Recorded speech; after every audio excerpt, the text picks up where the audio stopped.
রাজশাহীতে এসএসসি পরীক্ষার্থী মেয়েকে উত্ত্যক্তের প্রতিবাদ করায় বাবাকে পিটিয়ে হত্যা করেছেন সন্ত্রাসীরা। মর্গে থাকা অবস্থায় বাবার নিথর মরদেহটি দেখে এসএসসি পরীক্ষা দিতে যান মেয়ে আলফি। আমার বাপ চাইছিল যে আমি ভালো রেজাল্ট করি, আমি জীবনে অনেক উন্নতি করি। আমার এবার যদি এসএসসি না দিতে যেতাম, আমার একটা বছর লস যায়, তো আমার বাপের আমি স্বপ্ন পূরণ করতে পারতাম না। এর জন্য বুকে পাথর বেঁধে আমি এসএসসি এক্সাম দিতে গেছি। এত কষ্টের এটা, এই অনুভূতি বলার মতো না। আমার বিচারটা চাই, বিচারটা হচ্ছে ফাঁসি। আমরা জেল টেল চাই না, আমি ফাঁসি।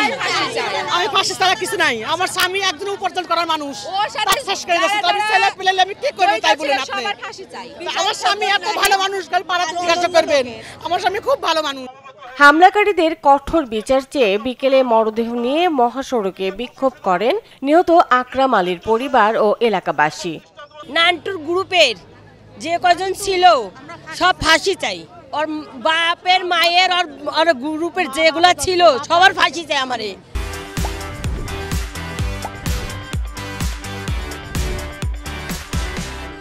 আমার জামাই কর্ম করতো, আমার জামাই কর্মের ভিতরে চলতো। এখন চলে গেছে, এখন কি করে খাবি? আমার বিটি নাতি আমার বেটা কি করে খাবি? যে এরকম টোন দেয়, এরকম বিচ্ছিরি বিচ্ছিরি ভাষা দেয়, ওই জন্য কিছু বলা হয় না। ওর মারা কোনো কিছুই করেনি, এতে আর সহায়তা দিয়েছে যে কোনো কিছুই করেনি। আজ যদি ওর মা বাবা যদি শাসন করতো তাহলে এই জিনিসটার হতো না। যেহেতু এটা হয় ভাগ্নি, এটা তোর বোন হয় না।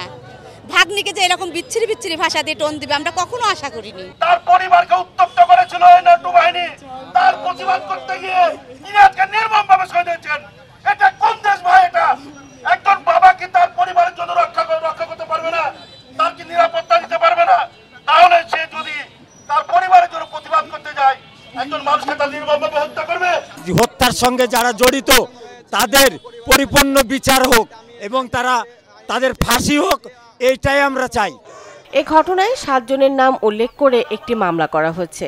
তবে ঘটনাটি পারিবারিক ও পূর্ব শত্রুতার জেরে হয়েছে বলে নিশ্চিত করেছেন রাজশাহী মেট্রোপলিটন পুলিশের মুখপাত্র।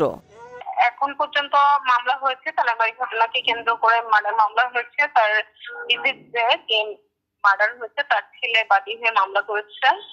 আর 7 জন সহ অজ্ঞাতনামা 4-5 জন আসামি, এখনো পর্যন্ত কোনো আসামি গ্রেফতার হয়নি, তবে আসামি গ্রেফতারের অভিযান অব্যাহত রয়েছে।